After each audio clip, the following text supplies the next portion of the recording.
Jadikan bumi untukmu terhampar, kamu bisa jalan-jalan di atas bumi. Wassama abinaa, dan menjadikan langit sebagai payungnya.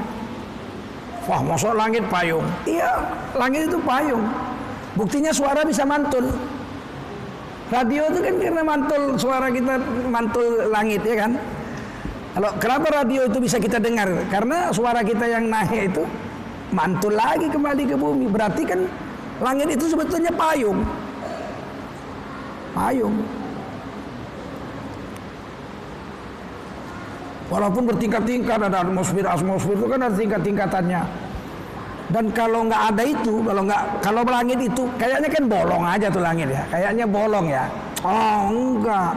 Meteor kalau masuk kemari belum sampai ke bumi udah habis tuh meteor. Kebakar ya tuh sampai bumi kadang-kadang cuma segini. Sempat meteor jatuh sebesar masjid ini sampai bumi, berapa ribu bom atom itu. Berarti kan langit itu sebetulnya atap, pelindung bumi itu langit itu. Wassama abina.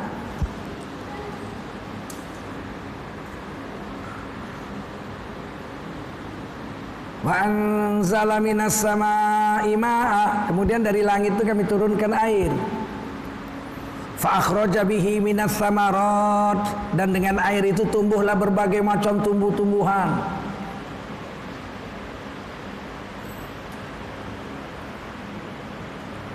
Rizqan lakum, untuk jadi rezeki bagi kamu. Ini ajaib ya kalau ayat Quran ini. Kalau kita berilmu pengetahuan sains, kita baca Quran terkaget-kaget kita. Sebab Quran ini turunnya 1400 tahun yang lalu lebih. Ketika waktu itu manusia belum mengerti sains ini. Belum ngerti kalau langit itu sebetulnya atap, ya kan? Bisa memantulkan suara, orang nggak ngerti. Bisa menghalangi meteor jatuh, bisa menurunkan air hujan. Air hujan itu aja berapa hebatnya itu coba. Air hujan itu kata Allah berasal dari air laut yang asin. Afara'aitumul ma'alladzi tashrabun, tidakkah kau perhatikan air yang kau minum itu? Saya waktu di Amerika pernah beli kaset hasil penelitian profesor ahli air. Dia ambil air itu di pohon-pohon kayu di waktu pagi, embun-embun yang ada di pohon-pohon kayu, dia bikin pakai tabung sebesar ini, dia ambil air itu. Kemudian dia bawa ke laboratorium yang bisa membesarkan 3 juta kali. Apa yang terjadi? Satu tetes air itu diletaknya di kaca, dia lihat dengan mikroskop itu. Ternyata satu tetes air itu terdiri dari beribu-ribu hewan-hewan kecil berenang-renang di tetes air itu. Saya waktu itu kaget sekali. Berarti satu tetes air itu samudra kehidupan bagi mikroba-mikroba kecil. Sedangkan kita minum satu hari 4 liter kalau saya. Oh, benar, kalau saya 4 liter. Berapa miliar hewan ciptaan Allah, mikroba-mikroba kecil itu yang saya makan lewat air 4 liter yang saya minum sehari itu. Tidakkah kau perhatikan air yang kau minum, kata Allah. Memperhatikan itu aja kita udah takut sama Allah. Wah, gimana Allah bisa menciptakan hewan yang tidak terhitung triliunan dan semua itu Allah atur. Rabbus samawati wal ard, pengatur seluruh alam langit dan bumi. Rabbul alamin, pengatur seluruh alam semesta. Itu baru setetes air. Terus Allah sindir, "A'antum anzaltumuhu minal muzni am nahnul munzilun?" Apakah kamu yang menurunkan air itu atau kami yang menurunkan, kata Allah. Nah, air itu yang disinari matahari kan jadi uap. Jadi uap toh. Uap putih itu tidak akan menjadi hujan. Sampai kiamat nggak jadi hujan. Tetap aja uap itu jadi awan putih. Untuk menjadikan awan putih itu turun jadi hujan, Allah tiupkan angin. Itu ditulis di Quran itu.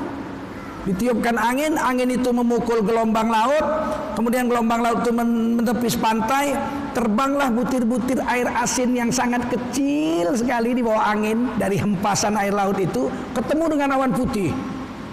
Berubahlah awan putih menjadi awan hitam. Baru turun hujan. Saya waktu kebakaran Riau, saya kan ibu saya orang Riau dan saya kerja di Riau juga. Saya ketemu dengan komandan koremnya, brigjen pangkatnya, gubernurnya sahabat saya, bupati-bupati sahabat-sahabat saya. Saya cerita tentang kebakaran hutan. Tim penanggulangan bencana itu mengatakan kami baru buat hujan buatan Pak Ustaz. Ini kami satu meja nih. Kami baru buat hujan buatan. Alhamdulillah jadi hujan. Maka beberapa titik sudah padam api. Saya bilang Anda dan kawan-kawan buat hujan. Iya. Bagaimana caranya? Saya bilang. Saya ketawa gitu. Bagaimana caranya? Oh, kami semprotkan NaCl, garam dapur ke awan putih. Jadilah awan putih jadi awan hitam dan turunlah hujan. Oh, itu yang namanya buat hujan. Saya bilang. Terus kalau nggak ada awan putihnya kamu semprot jadi nggak? Ucap dia langsung. Kalau nggak ada awan putihnya disemprot pakai garam dapur ya nggak jadi apa-apa. Kalau begitu kamu bukan membuat hujan, kamu mempercepat awan putih berubah jadi air hujan dengan kau tambahi garam. Oh iya. Kalau gitu jangan bilang buat hujan. Membantu mempercepat hujan turun dengan garam dapur. Sombong kali bilang saya buat hujan. Padahal Allah dah bilang, antum anzaltumuhu minal muzni am nahnul munzilun. Kamukah yang menurunkan hujan atau kami, kata Allah. Lau nasya'u ja'alnahu ujajan falawla tashkurun. Bagaimana perasaanmu kalau air hujan itu kami bikin asin seperti asalnya, yaitu air laut. Kalau air hujan asin, matilah seluruh tumbuh-tumbuhan sedunia. Betul? Kalau tumbuh-tumbuhan sedunia mati, berhentilah oksigen. Kalau oksigen berhenti, apa yang terjadi? Tidak ada makhluk hidup yang hidup, mati semua. Betul? Takutlah kamu sama Allah yang mengatur alam itu.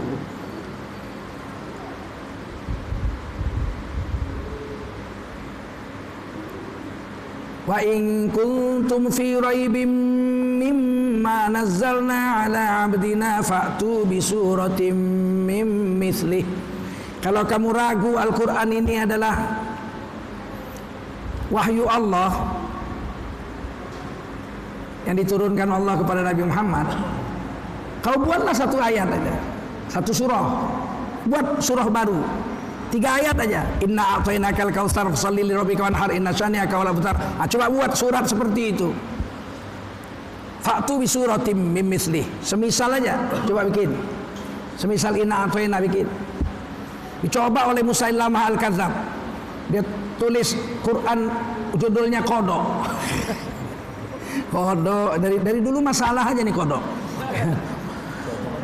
Dia bilang kodok, jalannya melompat-lompat, bunyinya ngak-ngik, ketawa orang dengar yang lain, nggak ada apa-apa.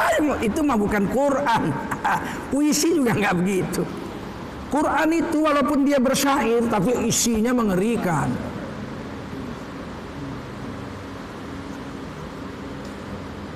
Wad'u syuhada'akum min dunillah. Kau panggillah semua sekutu-sekutumu, jinkah, manusiakah, panggil semua bersatu padulah kalian bikin satu surah Quran semisal dengan itu. Nggak akan bisa. In kuntum shadiqin. Kalau kamu memang merasa hebat, lebih hebat dari Allah yang menurunkan Quran itu. Fa in lam taf'alu wa lan taf'alu. Kalau kamu nggak bisa kerjakan, memang nggak bisa, pasti kamu nggak bisa buat Quran yang semisal itu.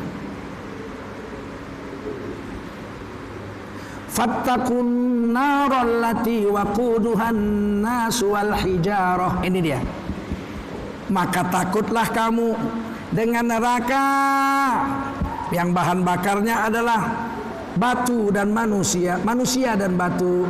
Fattaqun naral lati waquduhan nas wal hijarah Uiddat lil kafirin. Takutlah kamu dengan neraka yang bahan bakarnya adalah manusia dan batu, yang disediakan Allah khusus untuk orang-orang yang kafir. Saya katakan takwa itu adalah takut. Tapi ini yang paling rendah, karena yang dipanggil ya ayuhan nas.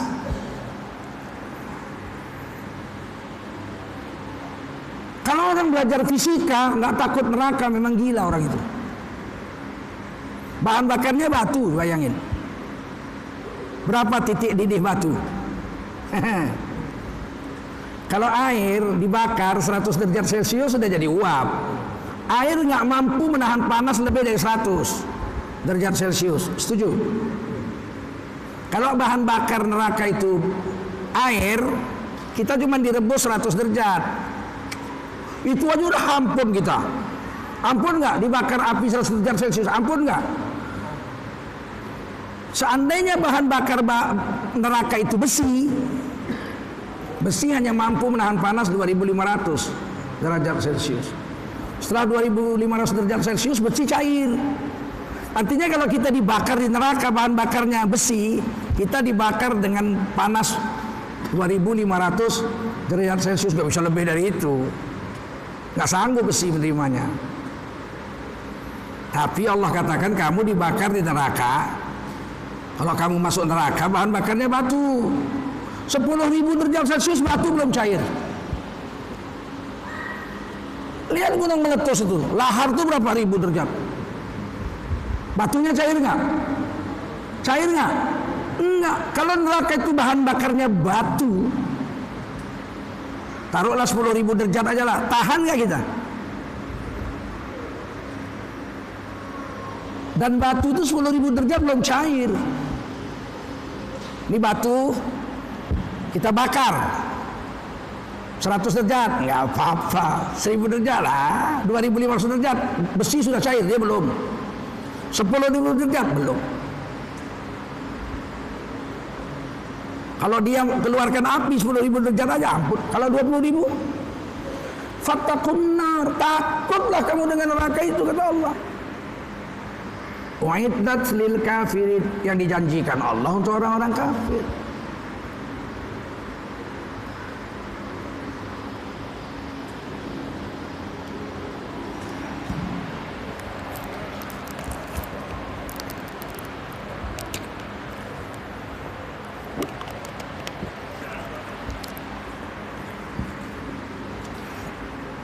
Satu hari Abdullah bin Umar radhiyallahu anhu ditanya, Ibnu Mas'ud ditanya radhiyallahu anhu, takwa itu apa sih? Semua orang udah tahu, orang Arab tahu takwa itu artinya takut. Orang bahasa dia, orang Arab kan tahu takwa itu artinya takut, itu kan tahu orang Arab. Kenapa dia tanya sama ulamanya Abdullah bin Mas'ud radhiyallahu anhu, apa sih takwa itu? Kata Abdullah bin Mas'ud, takwa itu seperti orang yang sedang berjalan kaki di tengah-tengah duri-duri, nggak pakai sendal. Gimana kita jalan? Dicari gitu, mana di antara celah-celah duri itu yang nggak ada durinya. Kami dulu mengalami itu kecil-kecil.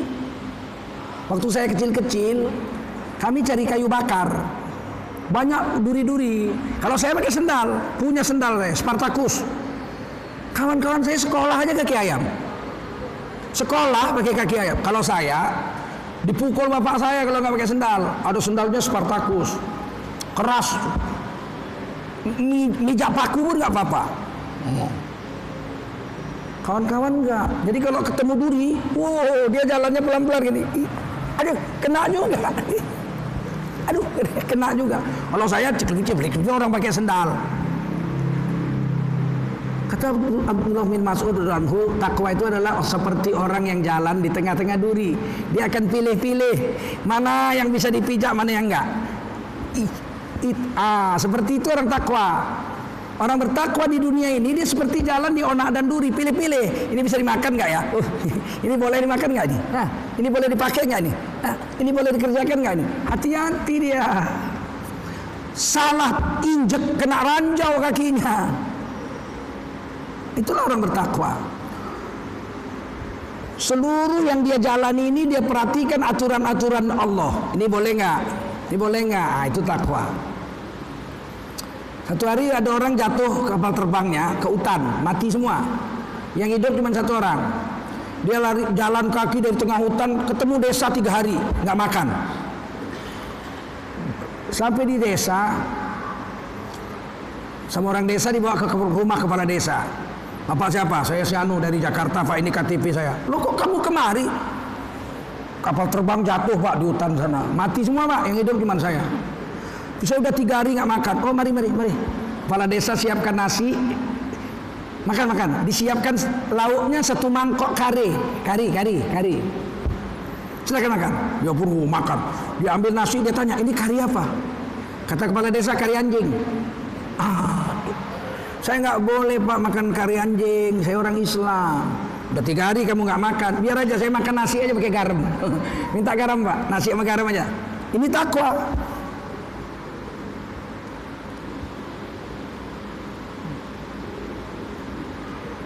Takut dia keinjak duri.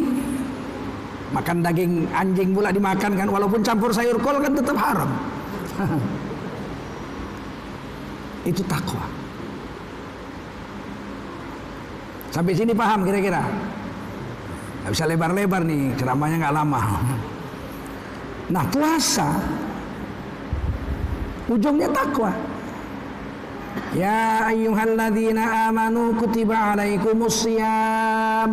Hai kamu orang beriman, telah dituliskan atasmu sebuah kewajiban, yaitu berpuasa. Ini dahsyat ayat ini.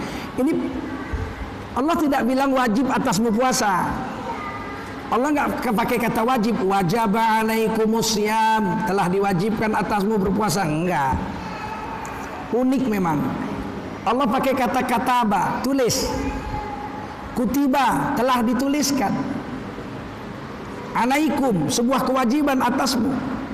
Asyam, yaitu berpuasa. Jadi puasa ini kewajiban tertulis. Padahal perintah puasa ini dari 6.236 ayat Al-Quran menurut satu riwayat. Puasa itu cuma 1 ayat aja perintahnya di Quran. Kalau sholat kan banyak puluhan. Zakat kan puluhan perintah berzakat. Puasa cuma 1. Al-Baqarah 183, nggak ada ayat lain. Jangan bosan. Ini taklim di masjid selama puasa. 30 hari puasa tiap malam ustadznya kutiba alaikumusiyam. Kayak nggak ada ayat lain aja. Memang nggak ada. Kalau ada ayat lain, nabi palsu itu. Nggak ada. Memang cuma itu. Uniknya puasa itu kewajiban yang tertulis. Kutiba, dituliskan. Alaikum, sebuah kewajiban atasmu. Asyam, berpuasa. Kama kutiba alal ladzina min qablikum, seperti orang sebelum kamu. Dituliskan juga sebuah kewajiban berpuasa di dalam kitab suci mereka. Jadi umat Nabi Musa diwajibkan puasa. Umat Nabi Harun, umat Nabi Yusa, umat Nabi Dawud, umat Nabi Sulaiman, umat Nabi Isa, umat Nabi Muhammad. Orang sebelum kamu itu semua juga diwajibkan tertulis. Tapi mereka hapus dari syariat agama mereka, meskipun tidak dihapus dari kitabnya. Di kitab Taurat masih tertulis kewajiban puasa 40 hari 40 malam. Mereka nggak buat lagi. Praktis orang beriman sekarang yang punya kitab suci, Taurat, Zabur, Injil, Quran, cuman tinggal umat Nabi Muhammad aja yang masih berpuasa sampai akhir zaman ini. Dan kita itu sudah 1438 tahun berpuasa. Sebab turunnya kutiba alaikumusiyam itu tahun kedua hijrah. Tahun ke-15 setelah Nabi jadi Rasul, 13 tahun di Mekah. Pindah ke Madinah 2 tahun. Di Madinah turun wahyu pada tanggal 29 Sya'ban tahun kedua Hijriah. Ya ayyuhalladzina amanu kutiba alaikumusiyam, diturun. Besoknya Nabi puasa karena lihat bulan maghribnya. Besoknya langsung puasa. Sudah 1438 tahun orang Islam ini berpuasa. Masih sepakat, belum ada yang menghapusnya. Ada, jangan bilang nggak ada, sekelompok kecil golongan-golongan umat Islam itu yang sudah menghapuskan puasa. Kata gurunya, kalau udah jadi murid saya nggak usah sholat, nggak usah puasa, dijamin masuk surga. Ada. Tapi serentak seluruh dunia sepakat mengatakan itu adalah aliran sesat. Ada nggak pernah dengar aliran yang tidak lagi puasa, tidak lagi sholat? Ada, tapi kita mengatakan aliran sesat. Meskipun di Indonesia ada televisi yang rajin mengupload yang begitu-begitu itu. Ini kan hak asasi. Tetap aja kita katakan itu aliran sesat. Sementara di agama yang lain puasa sudah hilang. Seolah-olah Allah ingin katakan ini puasa kewajiban tertulis, jangan hapus sampai hari kiamat. Meskipun cuma satu ayat, la'allakum tattaqun. Dengan demikian kamu nanti akan menjadi orang yang bertakwa.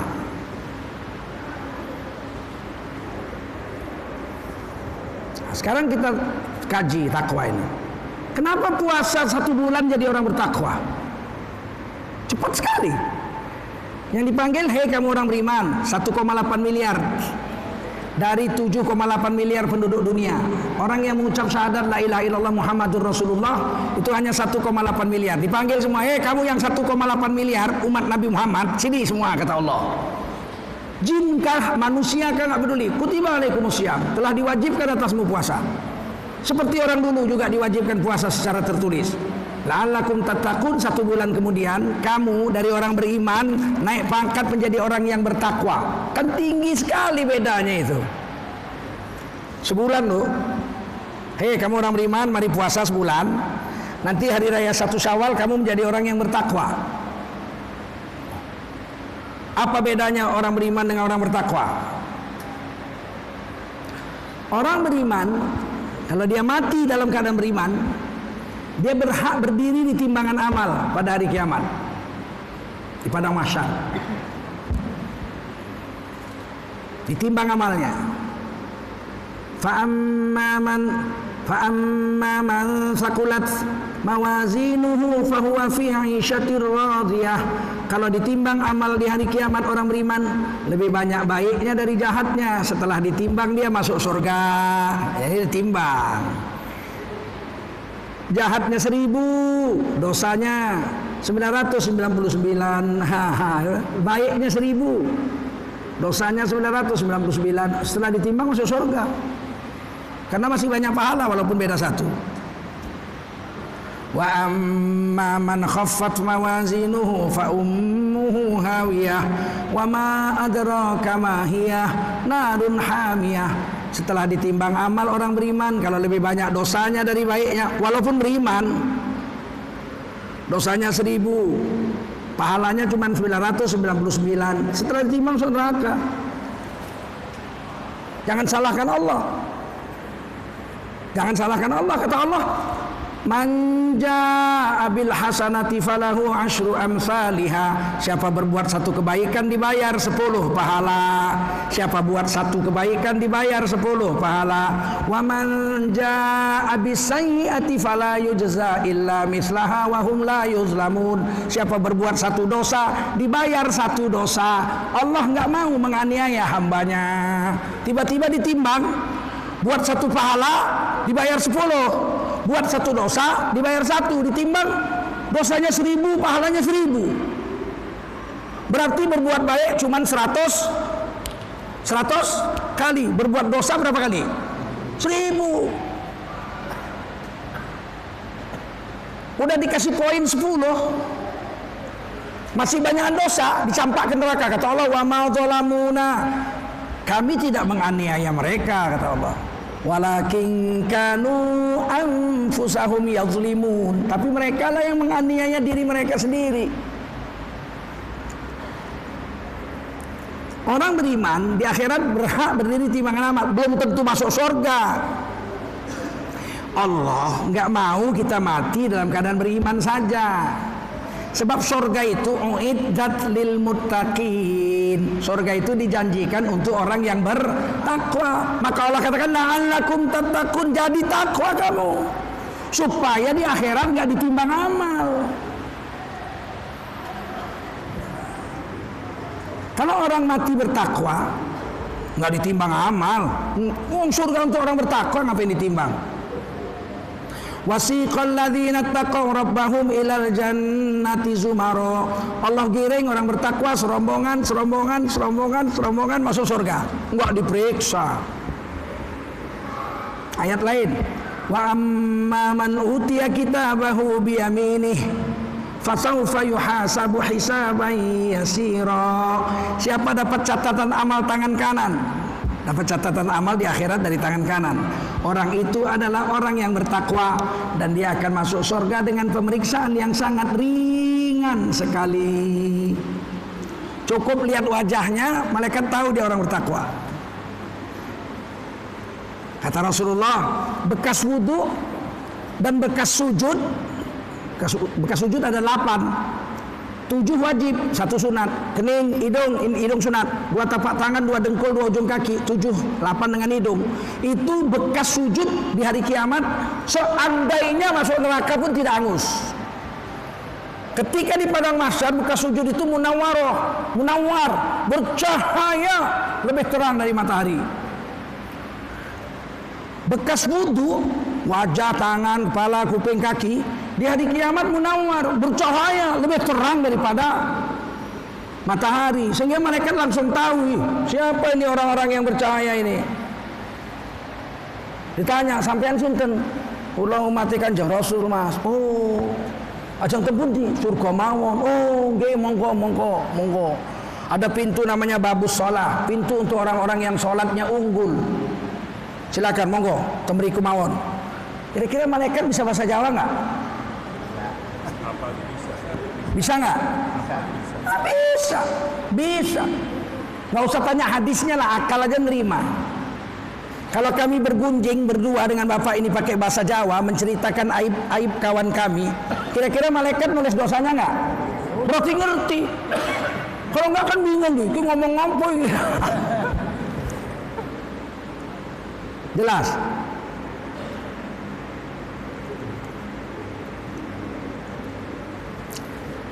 Sehingga orang-orang bertakwa itu cukup dilihat wajahnya bercahaya, tangan kakinya bercahaya, malaikat akan menggiring mereka masuk surga. Nggak usah diperiksa, ini udah pasti orang bertakwa. Nah, orang-orang yang bejat ikut masuk. Oh, itu pamanku, itu satpamku, itu sopirku, kok masuk surga dia mau ikut.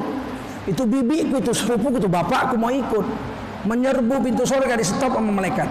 Di surah Yasin tuh, wamtazul yauma ayyuhal mujrimun. Orang-orang berdosa, minggir. Kamu berdosa, enggak boleh. Jangan ikut. Dari mana kau tahu kami orang berdosa? Kata malaikat, raimu meleketek. Tahu meleketek. Enggak bisa bahasa Indonesianya, enggak ada itu. Wajahmu meleketek. Apa meleketek? Enggak ada bahasa Indonesianya, meleketek aja lah. Makanya Allah mau kita jadi orang bertakwa. Salat itu bertakwa ujungnya. Tadi saya baca surah Al-Baqarah, ya ayyuhan nasu ubudu rabbakumul ladzi khalaqakum walladzina min qablikum la'allakum tattaqun. Hei manusia, sembahlah Tuhanmu yang telah menciptakan kamu dan orang sebelum kamu. Mudah-mudahan kalau kamu nyembah Tuhanmu, kamu menjadi orang yang bertakwa. Nggak cukup ayat ini. Orang akan bertanya, Tuhan yang disembah siapa? Ada banyak Tuhan.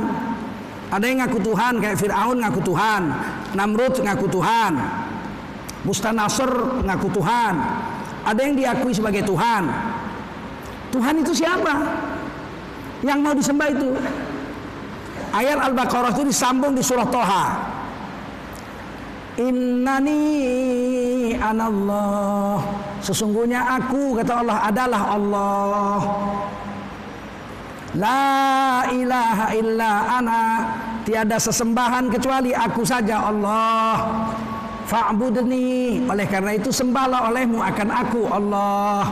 Wa aqimis salata li dzikri. Dan tegakkanlah salat untuk menyembah aku itu. Jelas. Siapa Tuhan kita yang disembah? Allah. La ilaha illallah. Bagaimana cara menyembahnya? Dengan menegakkan sholat. Sebab orang lain ada yang menyembah Tuhan itu macam-macam menurut pikirannya. Agama belum sampai. Dibakarnya ayam. Dicarinya pohon kayu besar. Disinilah kurasa Tuhan itu. Oh Tuhan, terimalah persembahanku, ayam bakar. Aku suka, kau pasti mau juga. Mari kita makan ayam bakar. Allah nggak mau. Kalau nyembah aku, kata Allah, jangan model akalmu sendiri, jangan kau karang-karang. Kalau kau mau sembah aku, wa aqimis sholata li dzikri, dengan menegakkan sholat. Bagaimana cara sholat? Kata Nabi, ikut campur Nabi. Sallu kama ra'aitumuni usalli. Sholatlah kamu sebagaimana kamu lihat aku Rasulullah itu sholat. Wah, saya nggak pernah jumpa Nabi.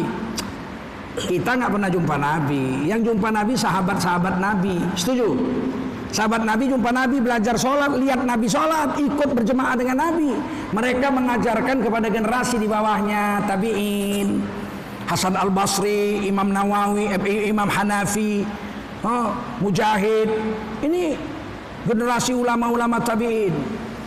Tabi'in mengajarkan kepada di bawahnya, tabi'ut tabi'in, Imam Maliki, Imam Syafi'i, Imam Hambali. Imam Hambali dan Imam Syafi'i, semua tabi'in mengajar ke bawahnya lagi, tabi'ut tabi'in, di bawahnya lagi Imam Bukhari, di bawahnya lagi Imam Muslim, terus sampai ke guru saya. Saya mengajarkan kepada murid saya, nanti murid saya mengajarkan kepada muridnya. Cara sholat seperti Nabi sholat. Jadi nggak boleh dikarang-karang. Ujungnya takwa. La'allakum tattaqun. Bedanya, sholat itu lama baru takwa.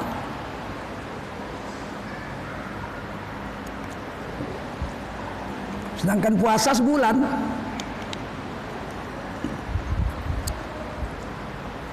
Kenapa orang bertakwa, orang beriman dalam 1 bulan berpuasa jadi orang bertakwa? Karena latihan puasa ini unik. Habis-habisan puasa ini. Kalau sholat bisa berdiri, nggak bisa berdiri bisa duduk, nggak bisa duduk bisa berbaring, betul? Nggak bisa ngangkat tangan, matanya aja bisa sholat. Allahu Akbar, Allahu Akbar, matanya aja. Sami Allahu liman hamidah. Kalau puasa bisa, matanya aja yang puasa gitu, bisa. Puasa itu seluruh panca indera puasa. Unik. Dan puasa ini diharamkan makan, minum, dan istri. Mulai terbit fajar sampai maghrib. Di sini 14 jam, di Amerika 18 jam. Saya pernah 20 jam puasa. Di Norwegia 22 jam puasa. Islandia 22 jam. Matahari baru terbit, baru tenggelam 2 jam sudah sahur lagi.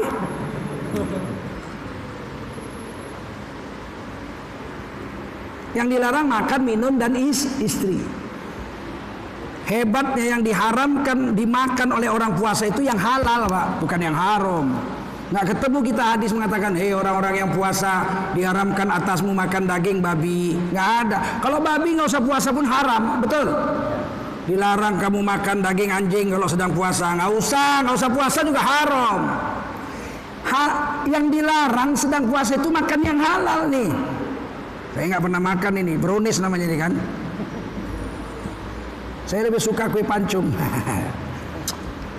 Ini halal, tapi puasa nggak boleh dimakan. Nih, jus jambu merah, halal nggak? Coba minum besok pagi, jam 8. Bukan haram aja, kena 3. Haram berdosa, puasanya hari itu batal, dan dia wajib mengganti di hari yang lain yang 1 hari itu. Kena 3. Jus jeruk halal nggak? Coba minum besok siang. Lagi puasa, kena 3. Haram, dia berdosa, puasa hari itu batal, wajib diganti hari lain. Soto Madura halal nggak? Siapa berani bilang Madura nggak halal, tak bacok. Orang Madura itu 95% Islam, Pak. Tuh, yang 5% lagi, yang 5% lagi Muhammadiyah katanya. Soto Madura halal. Coba makan besok siang lagi puasa. Kena 3. Haram, berdosa, puasanya hari itu batal, wajib ganti hari lain. Istri halal nggak? Istri siapa dulu? Kalau istri kita halal. Nah, coba besok tiduri siang-siang. Apa yang terjadi? Kena 4. Bukan 3, 4 kena. Haram, berdosa. Puasa hari itu batal. Puasa yang 1 hari batal itu wajib diganti di bulan yang lain. Dan yang keempat, dia kena denda. Wajib puasa 2 bulan berturut-turut, gak boleh putus. Sebulan aja bablas, masuk 2 bulan. Kan ajaib itu. Orang puasa itu diharamkan mengerjakan yang halal, makan, minum, istri. Kenapa? Karena 3 itu makanan jasmani. Ini makanan jasmani harus di stop supaya nafsu turun, supaya nggak bergelora nafsu turun.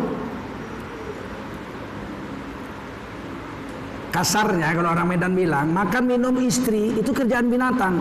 Ini bahasa kami orang Medan. Jangan bilang kami orang Medan bahasanya kasar. Memang beginilah kami. Jangan kalian bandingkan orang Sunda sama orang Banten. Kalau dibilang bahasa Banten kasar, ngamuklah orang Banten. Memang begini kami orang Medan. Ngomongnya begini, disuruh lembut nggak bisa. Kalau mau lembut panggil Ustadz Solo. Kalau dari Solo, panjenenganipun boten salat, boten napa-napa. Sing penting tobat, mangke salat mawon nggih. Itu orang Solo. Kalau kami orang Medan, nggak salat kau, matilah kau, nanti masuk neraka kau. Inilah Bhinneka Tunggal Ika. Betul nggak? Dihargai dong dengan gaya kami. Kalau saya disuruh ceramah gaya Sunda, mana bisa saya? Agim lah panggil. Kalau agim itu kita mah memang tetiasa bahasa Sunda mah. Ini Tengku Zulkarnain begini orangnya, orang Medan. Orang Medan itu gak senang kau, kita selesaikan di luar, begitu. Nggak, sekali nggak bisa. Tapi begini-begini Pak Ustaz, nggak bisa. Tapi kalau gini-gini, nggak bisa. Begini, cekek ke leher kau nanti. Orang Medan begitu. Kalau orang Jawa memang lain. Kiai Ma'ruf Amin misalnya. Bagaimana Kiai? Begini-begini. Dia diam sebentar, dia bilang, nggak bisa. Tapi Kiai ini nanti dibuat begini, akan jadi begini. Bagaimana Kiai? Ya nggak bisa. Allah Ustaz, ini Kiai ini begini nih, nanti begini nih, keuntungannya begini. Bagaimana Kiai? Tetap nggak bisa. Dalam hatiku sabar kali lah. Kalau saya udah 3 kali, keluar kau. Udah ku bilang nggak bisa, kau masih ngotot juga, kan begitu. Apakah saya harus jadi Kiai Ma'ruf Amin? Enggak. Apakah Kiai Ma'ruf Amin harus seperti saya? Enggak, tapi sama-sama. Saya bilang tidak bisa, beliau juga bilang tidak bisa. Cuman cara bilangnya tidak bisa, itu saya. Kalau dia tidak bisa, itu dia. Yang penting kan sama-sama tidak bisa. Paham? Setuju?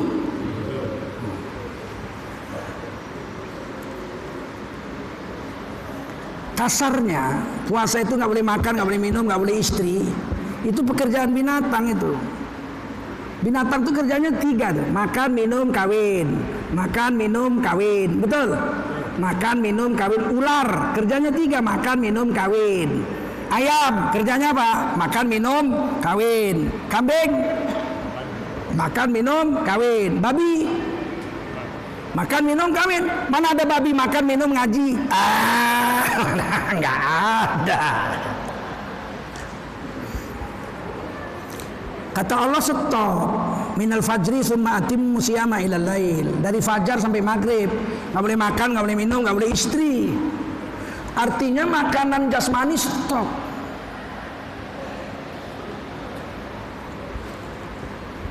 Supaya nafsu turun. Nafsu manusia ini macam-macam. Yang paling rendah namanya nafsul ammaroh bisu. Ditulis dalam surah Yusuf. Nafsul ammaroh bukan nafsu marah, bukan. Nafsul ammaroh bisu. Nafsu bejat yang maunya cuma jahat. Kalau orang nafsunya masih jenis ammaroh, dibawa taat nggak mau. Dia maunya dibawa bejat. Jahat aja maunya, bisu, jahat aja. Contoh begini.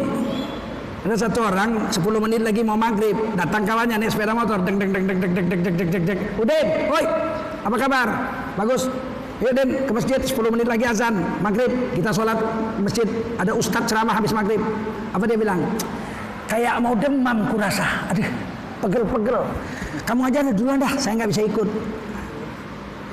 10 menit hampir azan, 5 menit lagi datang kawan yang lain. Udah, yuk ke Tanjung Priok. Ngapain? Ada keyboard tunggal, organ tunggal, joget-joget sampai pagi. Penjogetnya perempuan lebih hot dari ulat bulu disiram bensin. Sebentar aku pakaian katanya. Hilang demamnya. Memang nafsunya masih nafsu amarah. Diajak sholat nggak mau, diajak puasa nggak mau, diajak zikir nggak mau, diajak ngaji nggak mau. Alasan macam-macam. Pokoknya jangan mau lah. Dan ciri-ciri orang yang nafsunya masih nafsul amarah, selain tidak mau pada agama, nggak doyan agama, nggak suka sholat, puasa, zikir, haji, umroh, nggak suka, dia bangga dengan dosa-dosa. Kalau orang yang nafsunya masih amarah, dia buat dosa, besoknya dia ceritakan, tadi malam aku berzina, paten, barang baru, hebat. Istriku kalah dibikinnya. Dia berzina, dia bangga dia berzina. Ini nafsunya namanya nafsul amarah bisu. Orang yang nafsunya masih jenis amarah bangga dengan dosa-dosa. Saya teringat Ebit GAD tahun 76 ngarang lagu tentang itu. Nafsul amarah itu. Sesampainya di laut, ku kabarkan semuanya, kepada karang, kepada ombak, kepada matahari. Tetapi semua diam, tetapi semua bisu. Tinggal aku sendiri, terpaku menatap langit. Barangkali di sana ada jawabnya.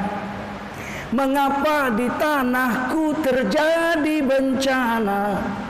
Mungkin Tuhan mulai bosan melihat tingkah kita yang selalu salah dan bangga dengan dosa-dosa.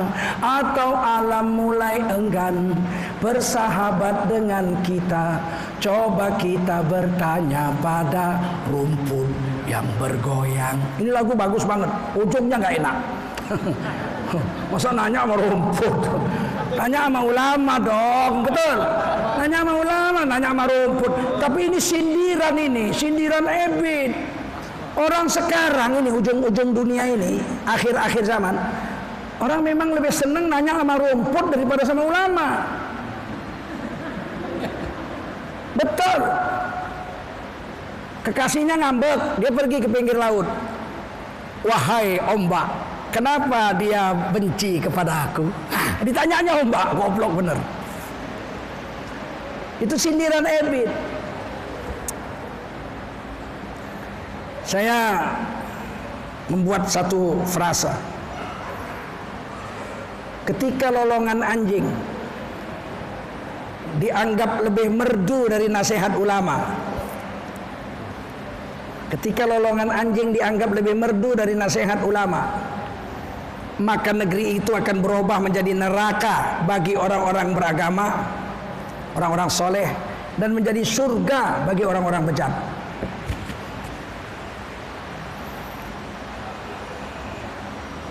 Ini baru bulan Ramadan ini aja saya pikirkan itu.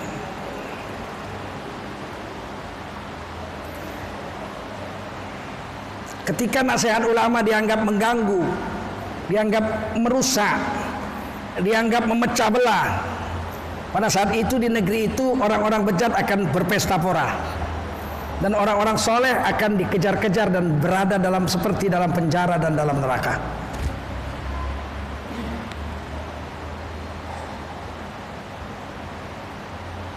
Kalau nafsul amarah itu dipaksa taat, dipaksa sholat, dipaksa zikir, dipaksa baca Quran, dipaksa pergi umroh, dipaksa naik haji, dipaksa sedekah.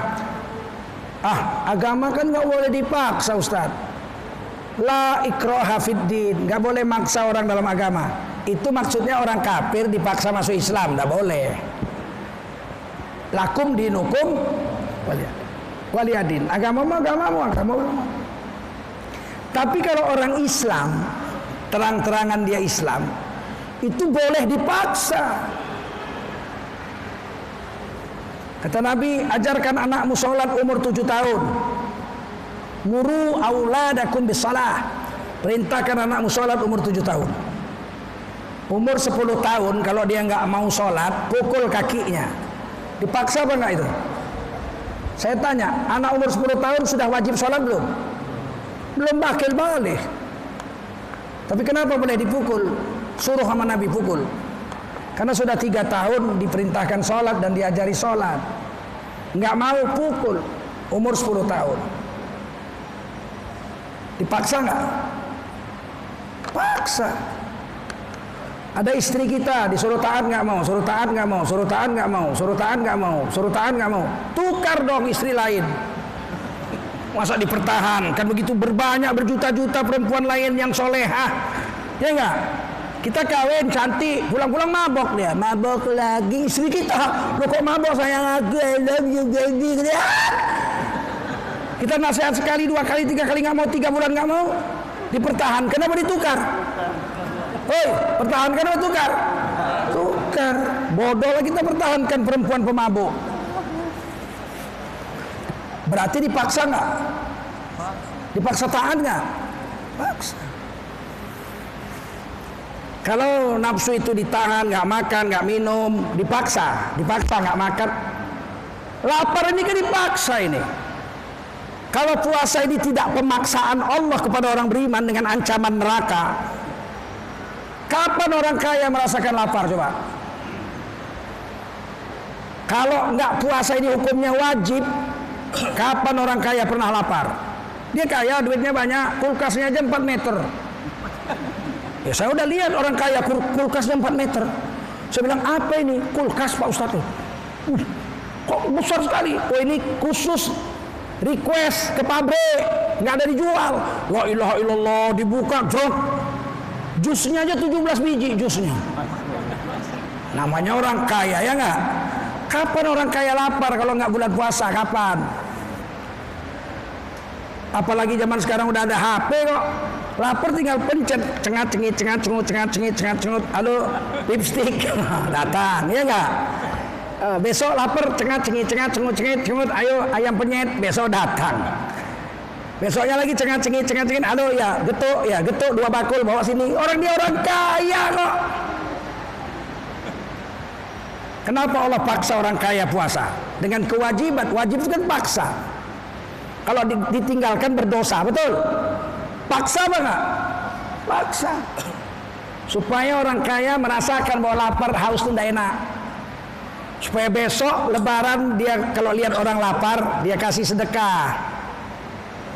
Ada orang kaya nggak pernah puasa, tobat, ketemu sama ustadz, dialog, tobat, mulailah dia puasa 1 tahun, baru tahun itulah dia puasa sebulan. Laparnya bukan main, sampai nangis dia. Kemudian lebaran ketiga dia makan sama istrinya di restoran Padang. Dia lihat ada orang pakai baju compang-camping berdiri di etalase lihat-lihat gitu. Makanan Padang kan kalau dia lihat bikin kita tambah lapar tuh. Sampai nelen-nelen ludah itu gelandangan itu. Kasihan orang kaya ini, dipanggilnya pelayan, sini. Tolong buatkan nasi 2 kotak untuk itu. Dua orang yang pakai compang-camping itu. Siap bos. 2 kotak, ya. Lauknya apa? Gak usah pakai lauk, kuah aja. Kok kuah aja? Tahun lalu nggak pernah sedekah, baru tahun ini. Artinya ada perubahan dia. Karena dipaksa lapar. Kalau nafsul amaro dipaksa sholat, dipaksa zikir, dipaksa sedekah. Sedekah itu dipaksa, Pak. Paling tidak kita memaksa diri sendiri. Kalau nafsunya masih bejat, amaroh, datang orang minta sedekah, Pak, tolonglah Pak, aku udah 2 hari nggak makan, tolonglah Pak. Akhirnya dikasihnya 5.000, gemeter, setengah jam dia gemeter. Kawannya datang, kamu kenapa? Baru jumpa genderuwo? Bukan, baru sedekah, kok gemeter? 5.000. 5.000 aja gemeternya 2 jam. Paksa. Besok jumpa orang sedekah lagi 5.000, gemeter lagi. Besok lagi jumpa orang sedekah lagi 5.000 gemeter. Setahun kemudian mantap ngasih 5.000. Udah nggak gemeter. Itu kan berarti nafsunya turun. Kasih 10.000 gemeter lagi. Besok jumpa 10.000 kasih lagi gemeter lagi. 2 tahun kemudian mantap kasih 10.000. Udah nggak gemeter. Berarti kan udah turun nafsunya. Naikkan 50.000 gemeter, sama jenggot-jenggotnya gemeter. Paksa setiap jumpa orang miskin 50.000. 3 tahun kemudian mantap 50.000.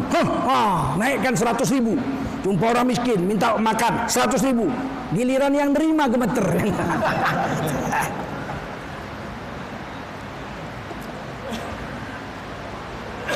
Ini nafsu itu dari amarah bisa turun menjadi lawamah.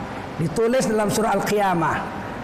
Setahun, 2 tahun, 3 tahun kita paksa nafsu bejat kita itu untuk taat sama Allah. Lawan nafsu itu. Nanti satu hari turun menjadi nafsul lawamah. Nafsul lawamah itu sudah suka taat. Sholat udah senang, puasa udah senang, zikir udah senang, sedekah udah senang, umrah udah senang, ngaji udah senang. Udah bagus. Tapi sekali-sekali keliru. Udah 5 tahun gak mabuk. Ketemu kawan-kawan lama. Apa kabar Den? Sini Den. Ini ulang tahun nih kawan kita nih. Bejo. Oh iya. Terus nih topi miring. Saya udah 5 tahun gak mabuk. Jangan kau menghina kami, ini kawanmu. Demi penghormatan kami lagi ulang tahun. Ayo minum. Akhirnya dia minum. Mabok dia. Pulang ke rumah apa yang terjadi? Dia nggak bangga. Dia nangis. Ya Allah, udah 5 tahun aku nggak mabuk. Gara-gara si Bejo. Malam ini aku mabuk, ya Allah. Nangis. Ini berarti kan nafsunya udah beda. Kalau nafsul amarah dia bangga. Wih, kami kemarin ulang tahun si Bejo. Nyungsep semua masuk got. Mabuk. Bangga. Ini enggak, dia udah nangis. Nangis menyesal dengan dosa. Walaupun dikerjakannya. Itu nafsunya udah bagus. Namanya nafsul lawamah. Di surah Al-Qiyamah itu. Kalau nafsul lawamah ini dipaksa taat, nanti dia turun setingkat lagi menjadi nafsul mutmainnah. Ini ditulis dalam surah Al-Fajr. Nafsul mutmainnah itu adalah nafsu yang tidak lagi selera selain agama. Makan, Allah nggak suka, nggak mau. Minum, Allah nggak suka, nggak mau. Tidur, sepanjang malam tidur dari jam 10 malam sampai subuh, Allah nggak suka. Bangun dia malam, sholat tahajud biar 2 rakaat. Ukurannya agama aja. Ini mutmainnah. Ternyata masuk surga itu yang dipanggil bukan manusia, Pak. Saya cari-cari ayatnya, nggak jumpa. Ya ayuhan nas, hei manusia, udkhulul jannah, masuklah kau ke surga. Nggak ada ayatnya. Ya ayyuhalladzina amanu, hai kamu orang beriman, udkhulul jannah, masuklah ke surga. Nggak ada ayatnya. Ternyata dalam Islam orang yang dipanggil masuk surga nafsunya yang dipanggil. Tapi bukan nafsul amarah, bukan nafsul lawamah. Nafsul mutmainnah. Surah Al-Fajr. Ya ayyatuhan nafsul mutmainnah irji'i ila rabbiki radiyatan mardiyah fadkhuli fi ibadi wadkhuli jannati. Hai nafsu yang sudah terkendali, nggak suka lagi maksiat, cuman sukanya agama saja. Irji'i ila rabbik, datangi Tuhanmu, radiyah dengan ridho, mardiyah, kamu akan mendapatkan keridhaan Allah. Siapa yang nafsunya radhiyallahu anhum? Ada nggak? Allah ridho sama mereka, ada nggak? Ada sahabat Rasulullah SAW, sahabatnya semua digelari radhiyallahu anhum. Itu Quran surah Taubah ayat 100. Wassabiqunal awwaluna minal muhajirin wal ansar. Orang-orang yang mula-mula masuk surga adalah golongan muhajirin dan ansar. Walladzina tabauhum bi ihsan, dan orang yang mengikuti cara muhajirin ansar dengan cara yang baik. Radhiyallahu anhum wa radu an. Allah ridha kepada mereka dan mereka ridha kepada Allah. Ada. Siapa itu? Orang yang nafsunya mutmainnah, mendatangi Allah dengan ridho, nafsunya berubah menjadi nafsu yang diridhoi, mardiyah. Fadkhuli fi ibadi, bergabunglah kamu sesama hamba-hambaku yang soleh juga, yang mutmainnah juga. Wadkhuli jannati, rame-ramelah kamu masuk dalam surga. Hei nafsu yang mutmainnah. Jadi mau ngapain lagi kita hidup udah tua begini? Mau jahat pun nggak kuatnya kita. Dan Allah tuh maha baik. Wa kana bil mu'minina rahimah. Allah sangat baik sama orang beriman. Kita membuat jahat nggak bisa banyak-banyak. Kalau berbuat baik bisa banyak-banyak. Zikir 10.000 kali bisa nggak? Baca Quran 1 hari 10 juz sanggup nggak? Ada yang sanggup? Bisa nggak? Sedekah 1 juta bisa nggak? Nabok orang 1 juta kali bisa nggak? Jumpa orang tabok, jumpa orang kalau nggak bengkak tanganmu. Merampok 10 kali sehari bisa nggak? Berzina 1 hari 12 kali bisa nggak? Bisa. Nabi siapa yang bisa berzina 12 kali sehari? Baca Quran 12 kali sehari bisa nggak? Sholat 12 kali sehari bisa nggak? Baik Allah. Untuk itu terakhir kita baru bahas istiqomah. Istiqomah itu tegak lurus. Asal kata iqamah, tegak lurus. Kayak jalan di rel, kereta api jalan di rel, itu istiqomah itu. Tiba-tiba kereta apinya anjlok, keluar dari rel, masih disebut kereta api apa enggak? Masih, kereta api anjlok. Diangkat, masukkan lagi ke rel, jalan lagi, kereta api normal, betul?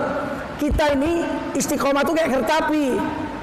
Jalan, mogok berhenti, jalan lagi, anjlok balik lagi, jatuh bangun jalan lagi, tercampak kembali lagi.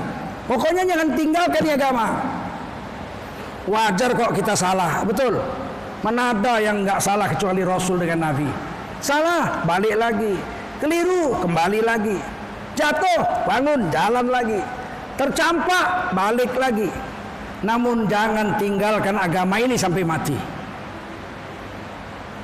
Sejauh-jauh bangau terbang akan kembali ke sangkarnya juga. Sangkar kita Islam inilah.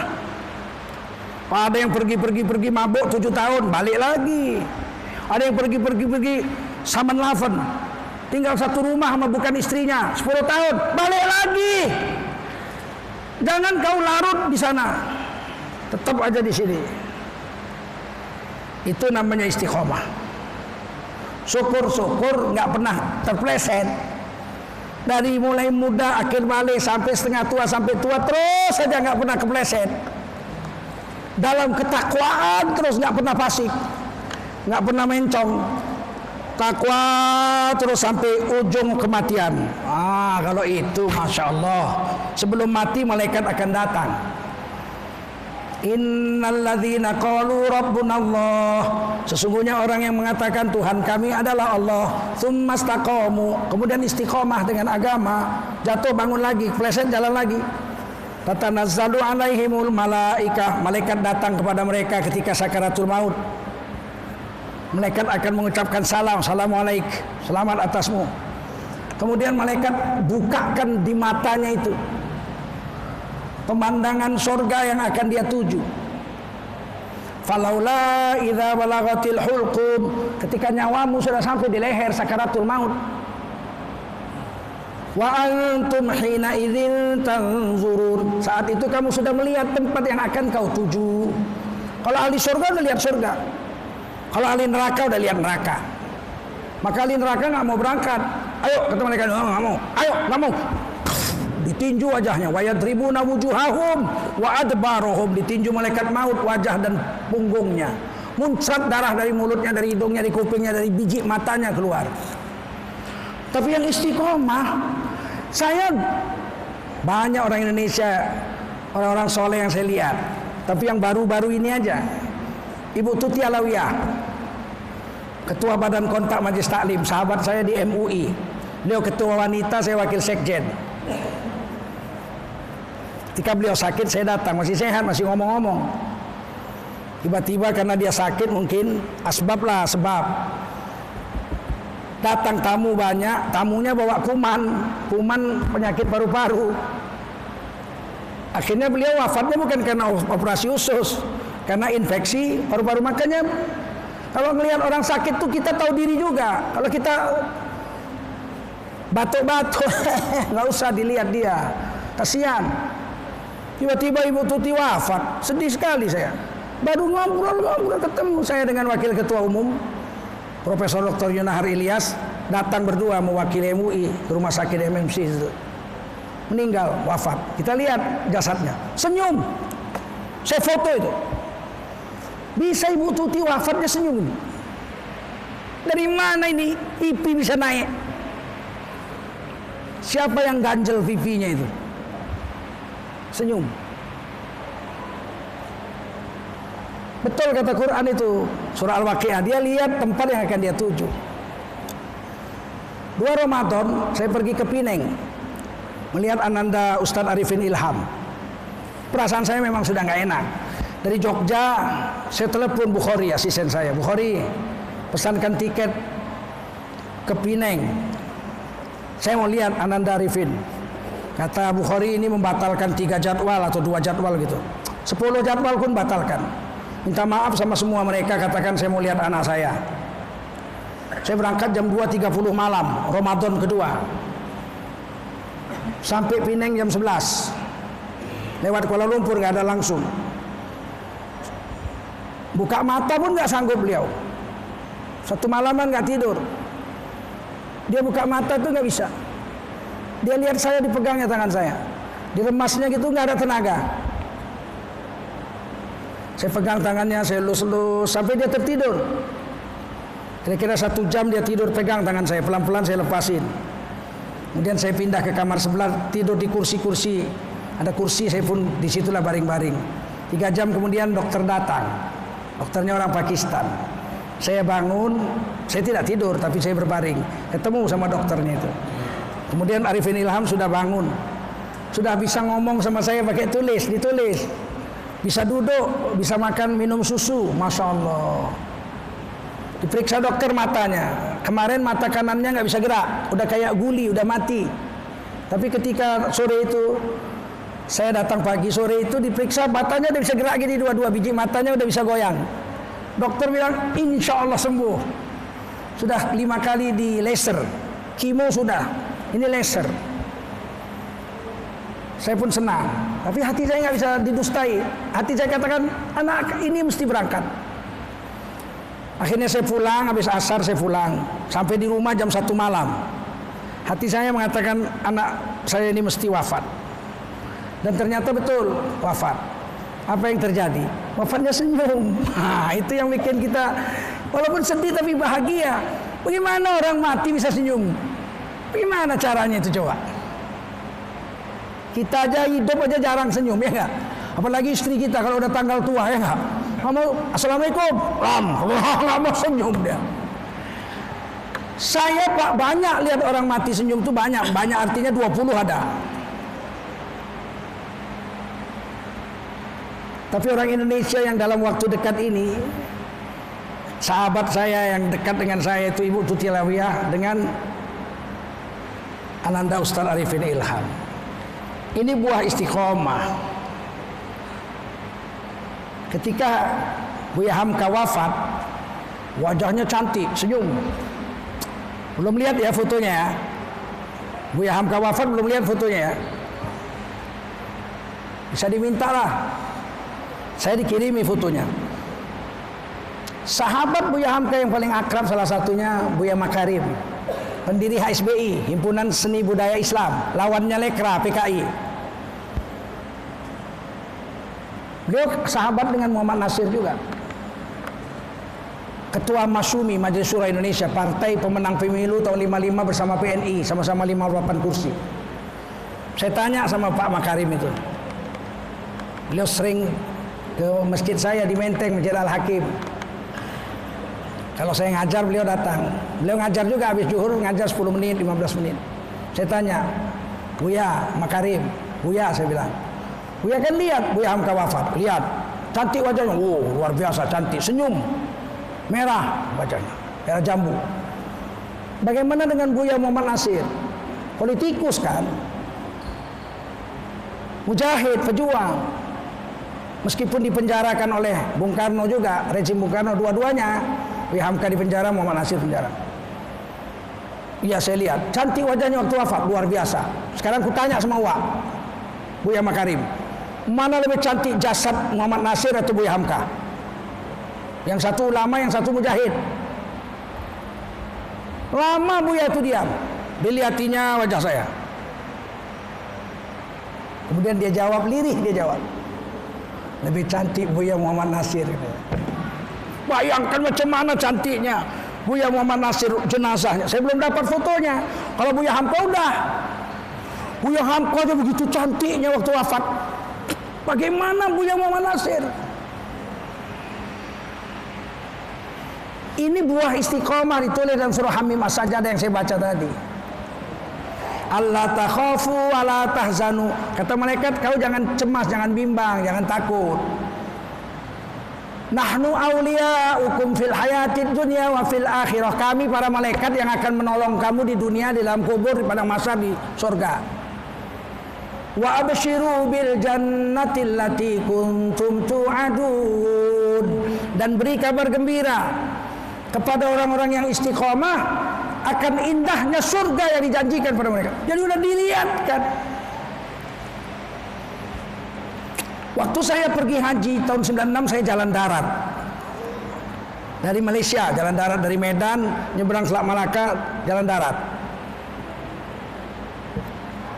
4,5 bulan baru sampai Mekah. Kadang-kadang jalan kaki, kadang-kadang naik bus, kadang-kadang naik truk, kadang-kadang naik kapal laut, kadang-kadang naik bus, kadang-kadang dayung. Pernah dayung sampan 4,5 jam. Di Bangladesh ada demo, nggak bisa lewat darat.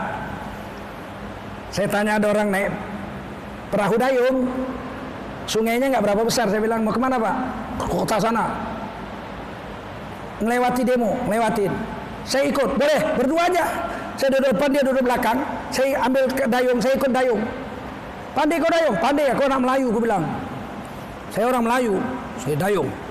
4 jam baru sampai. Pernah kami alami. Naik haji jalan darat. Ketika itu saya mampir di perbatasan Afghanistan, Fustun namanya. Pakistan, Afghanistan, perbatasan namanya Fustun. Sukunya suku Fustun.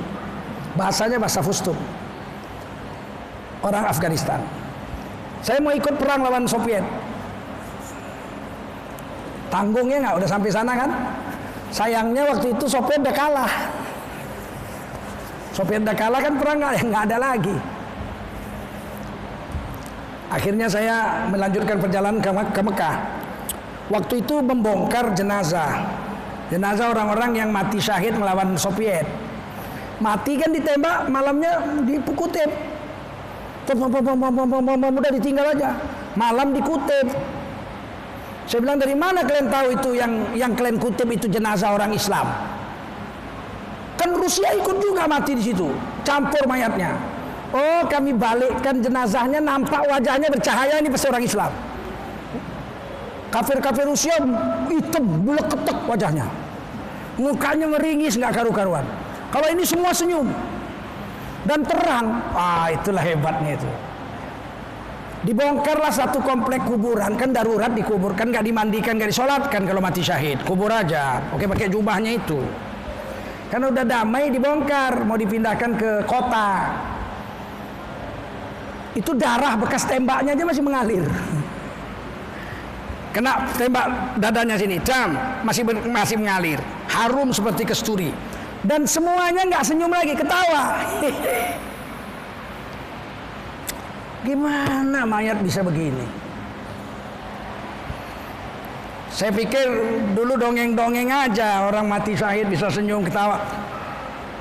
Quran ternyata mengatakan tidak dongeng. Ayat Quran itu ditulis di Quran. Surah Hamim As-Sajdah, orang-orang yang istiqomah dengan agama. Matinya lain dengan orang biasa.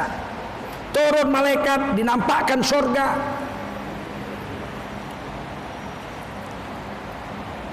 Dan di dalam kuburnya badannya nggak busuk.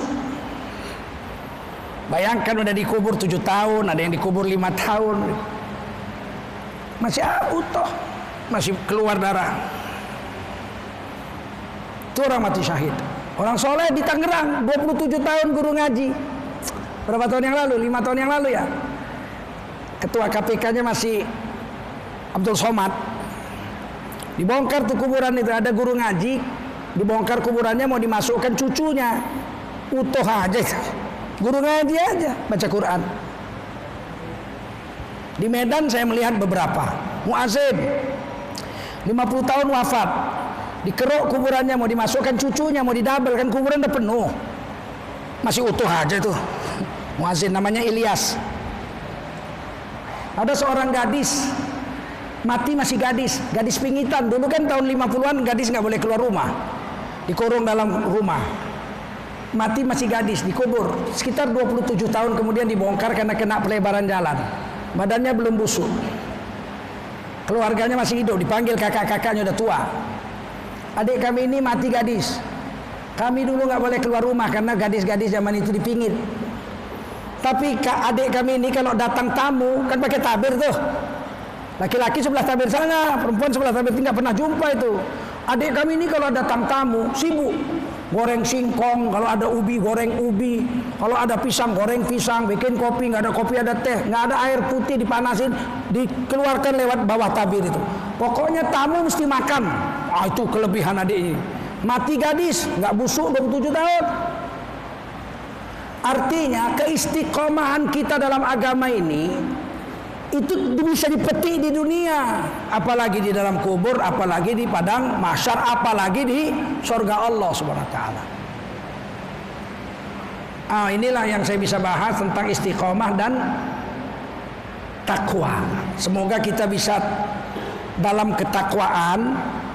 Mulai Ramadan ini nggak apa-apa, tapi sampai mati jangan pergi-pergi lagi dari rel ketakwaan itu. Semoga kita semua mati dalam keadaan takwa dan mati dalam keadaan husnul khotimah. Amin ya rabbal alamin. Silakan yang mau nanya.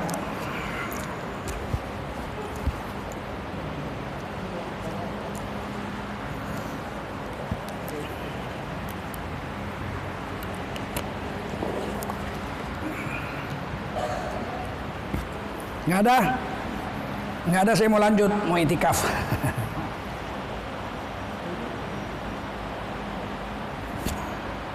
Nggak ada ya? Nah, syukur kalau nggak ada. Ini berbagai angkatan ya? Yang paling senior angkatan berapa? 83 masih adian saya. Masih tuan saya. Yang paling senior 83? Tuan saya. Saya coba tebak berapa? Kalau ke atas saya 57. Ya, kira-kira umur berapa saya? Saya masih umur 55, Pak. 55 tahun 82, Pak. 82, Pak. Cuman kalau lihat wajah saya tua. Karena ada hadis, sebaik-baik laki-laki adalah yang kelihatan tua. Hadis itu. Sebaik-baik laki-laki adalah yang kelihatan tua. Saya dulu janji umur 40 tahun pakai tongkat. Tapi sering hilang. Akhirnya saya nggak pakai tongkat. Padahal bertongkat itu setelah umur 40 sunnah. Supaya kelihatan kita tua. Jangan gatel mau kawin 4 lagi. Dan sebaik-baik anak muda adalah yang kelihatan tua juga. Kayak jenggot, anak orang tua. Ubanan. Saya SMP udah beruban. SMP saya udah tumbuh uban, nggak pernah saya cabut. Tapi sampai setua ini ubannya nggak banyak-banyak, sedikit aja gitu. Tapi SMP saya sudah beruban. Adik-adik saya sepupu juga SMP kami sudah beruban. Ya. Oke, habis. Silakan.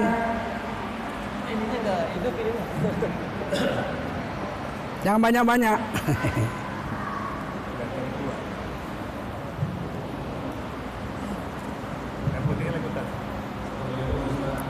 Salam.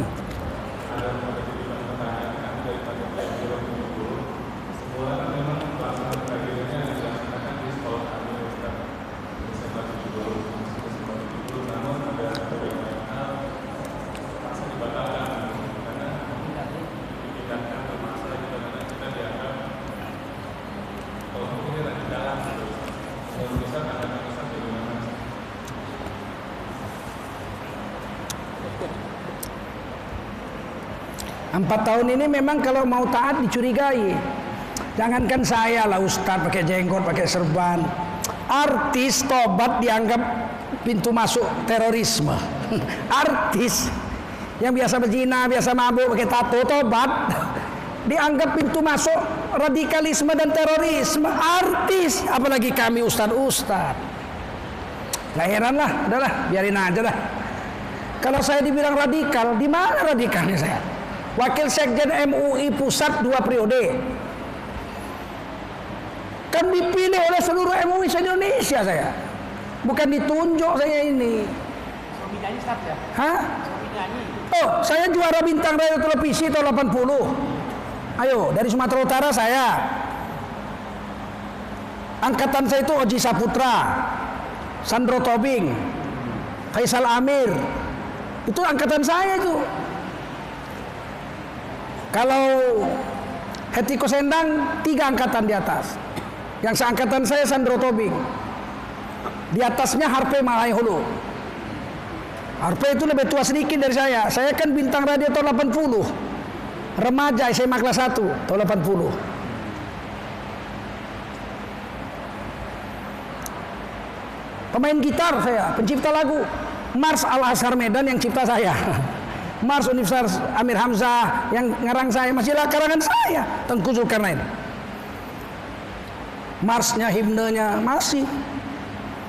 Mars Kabupaten Sedang Bedage saya ngarang, karena saya dulu cari makannya ngarang lagu, terus nyanyi, jadi guru. SMA kelas 1 saya jadi guru Madrasah Ibtidaiyah Muhammadiyah. SMA kelas 1 sudah jadi guru, udah dipanggil Ustadz umur 16 tahun, sudah khotib Jumat. Saya berhenti main musik tahun 88 karena ikut jemaah tabligh. Saya pikir saya harus milih antara musik atau agama. Saya pilih agama. Gitar saya buang ke sungai. Bismillah, sampai jumpa di akhirat, goodbye, buang.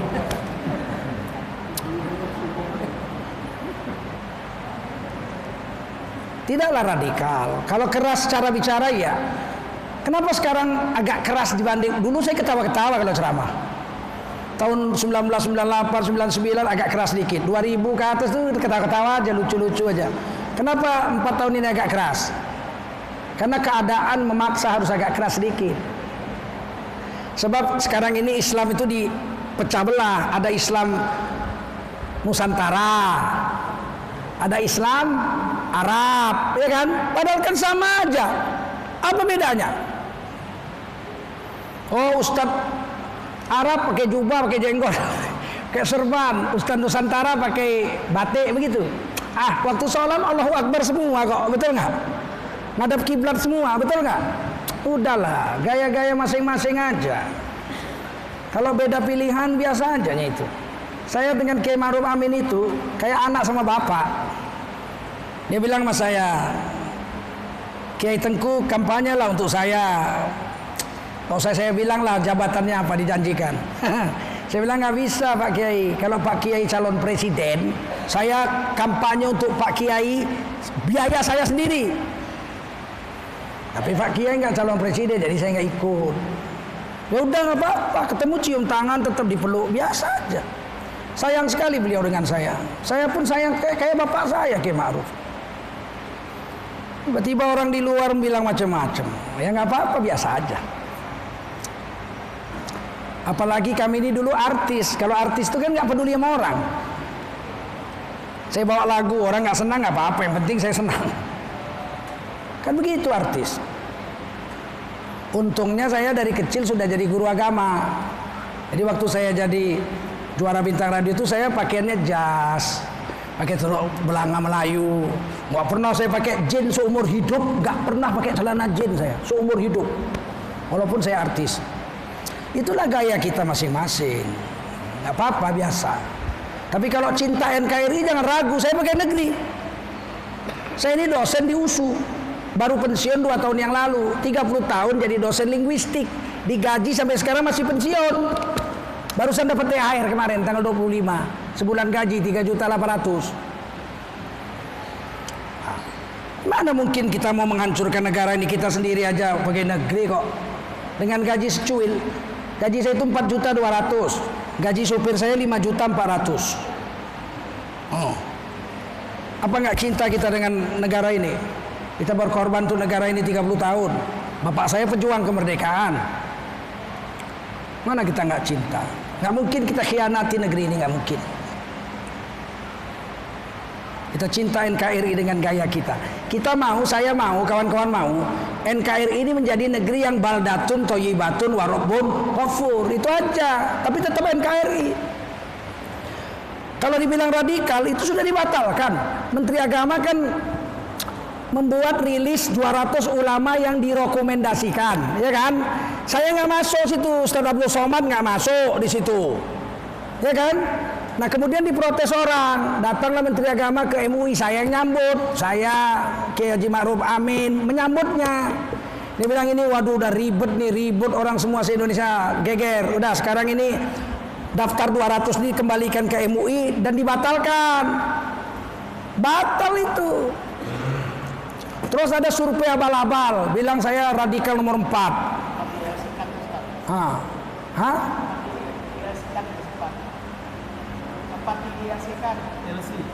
Oh iya, itu Habib Rizik nomor 1, nomor 2 Abu Bakar Bashir, nomor 3 Abdul Somad, nomor 4 saya. Beginilah gantengnya orang nomor 4 radikal. Kami nggak peduli itu, nggak peduli kami itu. Tapi yang 200 tidak masuk rekomendasi itu sudah dibatalkan karena yang mati masuk, yang hidup nggak masuk. Udah tuh yang kedua, rilis ulama-ulama radikal itu abal-abal surveinya. P3M itu sendiri mengakui ini baru ecek-ecek lah kata orang Medan begitu. Kan ditampilkan di ILC itu, ya kan? Tapi itu dipakai sekarang itu. Survei yang katanya abal-abal itu sekarang dipakai untuk menyudutkan. Saya itu tahun 2000 sudah ngajar di Garuda Indonesia Airways. Sudah ngajar di Garuda tahun 2000. Sampai tahun 2019 ya. 2018 saya masih ngajar. Begitu tukar direktur-direkturnya, kami dicoret. Saya, Bakhtiar Nasir, Haikal Hasan itu dicoret, nggak boleh lagi ngajar di Garuda. Padahal saya ngajar di Garuda itu 19 tahun. Di BUMN itu saya ngajar di BUMN itu 20 tahun. Tiba-tiba sekarang dicoret, katanya radikal. Jadi yang 20 tahun ini kok kami nggak radikal? Kok radikalnya setelah peristiwa Ahok aja? Kecuali kami baru ngajar di Garuda itu 4 tahun, 20 tahun, 19 tahun. Bagaimana? Nggak apa-apa. Kita pun nggak cari makan di ceramah. Cuman gayanya, caranya itu kami nggak terima. Kalau dibilang kami radikal, radikalnya di mana? Betul nggak? Apakah ada ceramah kami mengajak membakar gereja? Mengajak memerdekakan Sumatera pisah dari NKRI? Ada nggak? Nggak ada. Kami cuma mau satu aja. NKRI ini sampai hari kiamat tetap berdiri, tapi menjadi negeri yang baldatun, toyibatun, warabun, kofur, sesuai pasal 29 ayat 2. Negara menjamin tiap-tiap warga negara untuk memeluk agama dan menjalankan agamanya masing-masing. Itu aja permintaan kami. Jangan larang kami takwa. Kalau soal pakai jubah, saya pakai negeri tahun 90 saya udah pakai jubah, zaman Pak Harto. Saya ngajar bahasa Inggris di kelas pakai bahasa Inggris, pakai jubah serban, nggak dilarang zaman Pak Harto. Nggak dibilang radikal saya. Saya ngajar di kelas pakai bahasa Inggris. Pengantarnya itu pakai jubah serban, nggak dibilang radikal. Katanya Orde Baru otoriter, betul nggak? Saya pakai negeri, anak saya pakai cadar 2, perempuan istri saya pakai cadar. Kalau ke kampus bawa istrinya hitam-hitam pakai cadar, matanya aja yang nampak. Nggak ada sekampus saya bilang radikal. Dan saya pernah ceramah di istana. Zaman Presiden Habibie saya pernah juga. Zaman SBY saya sama. Ketua DPR-nya waktu itu Agung Laksono, kawan saya sekolah SMA 4 Medan. Ada Pak SBY dengar saya ceramah biasa aja. Nggak ada dibilang radikal sama SBY. Begitu aja, tapi saya nggak sakit hati, sudahlah, apa-apa. Cuman kita ini kan orang cerdas, kalian kan orang cerdas, orang sekolah semua ya nggak? Jangan telan mentah-mentah informasi yang tidak jelas. Kalau saya radikal, Habib Rizik radikal, Haikal Hasan radikal, Felix Xiao radikal, adik angkat saya Ustaz Abdul Somad, sejak SD kami, dia itu disekolahkan bapak angkat saya, Hashim namanya. Anaknya Pak Hashim, kepala LLAJR Sumatera Utara itu pasangan saya nyanyi, Laila Hashim namanya. Dari tamat SD, Ustaz Abdul Somad itu sudah kenal saya.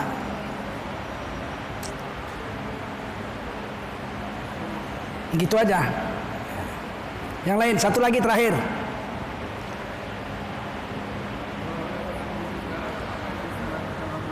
Ya. Kalau lihat kondisi sekarang, yang harus kita lakukan, semakin takwalah kita kepada Allah, makin dekat dengan agama. Pegang agama ini erat-erat. Ini fitnah besar zaman ini. Siapa kesleo, out. Karena pegang agama betul-betul. Cari nafkah cara agama yang halal. Simpan duit di bank yang tidak makan riba, yang halal. Sebab makan riba sama dosanya dengan berzina dengan ibu kandung. Cari bank syariah. Begitu. Pokoknya yang ada agamanya aja. Belanjalah sama tetangga. Belanjalah sama tetangga, sama orang Islam. Bayangkan ya. Saya kasih hitungan kecil aja ya. Orang Indonesia yang Islam ini kan 230 juta. Dari 262 juta orang Islam itu 230 juta.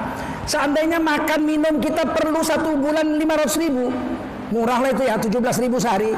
17 ribu sehari, sebulan 500 ribu. Itu berarti orang Indonesia yang Islam telah menyumbangkan duit untuk negara ini dalam satu bulan itu 115 triliun. Nggak ada apa-apanya konglomerat itu. Dia bayar pajak 2 triliun setahun, kayaknya besar. Kita ini 115 triliun sebulan. Kalau belanja kita 500 ribu nggak mungkin. Saya udah jelas 1 juta habis. Nggak, 2 hari sekali ngisi bensin 400 ribu. Kalau dirata-ratakan 230 juta rakyat Indonesia itu makan, perlu minum segala macam, 17 ribu belanja sehari. Beli nasi, beli beras, beli kecap, beli garam. Itu 115 triliun sebulan, Pak. Setahun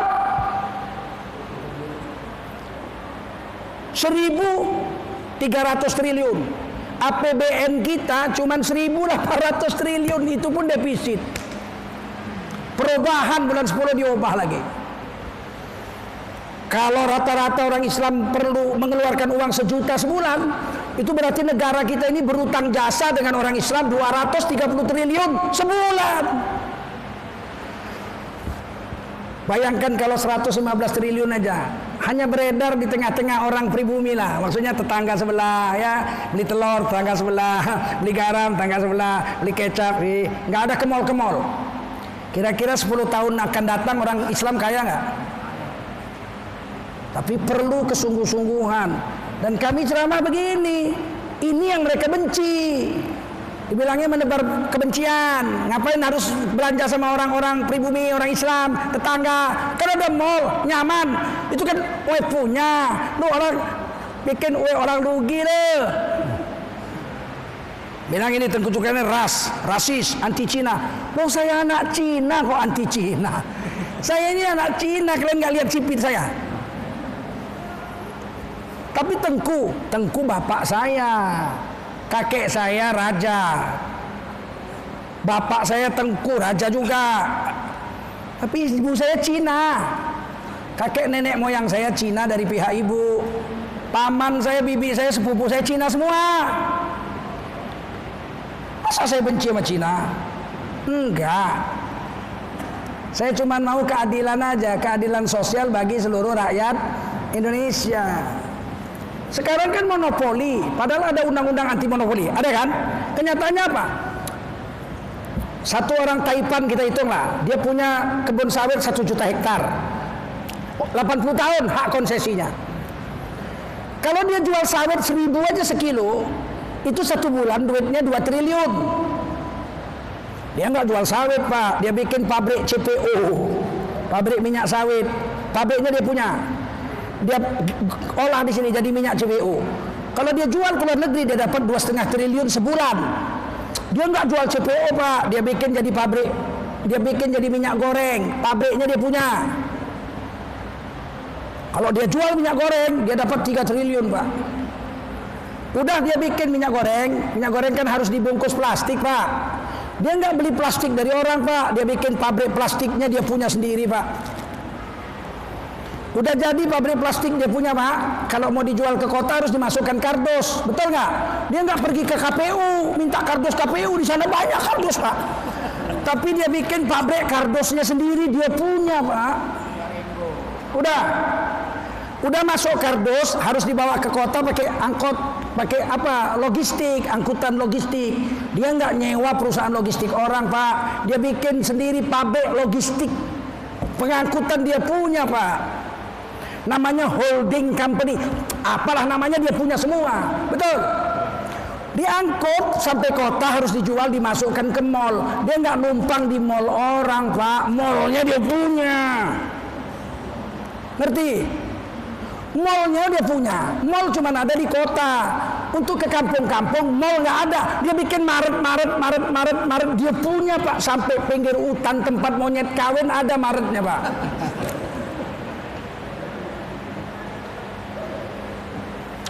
Terus kita jadi apa?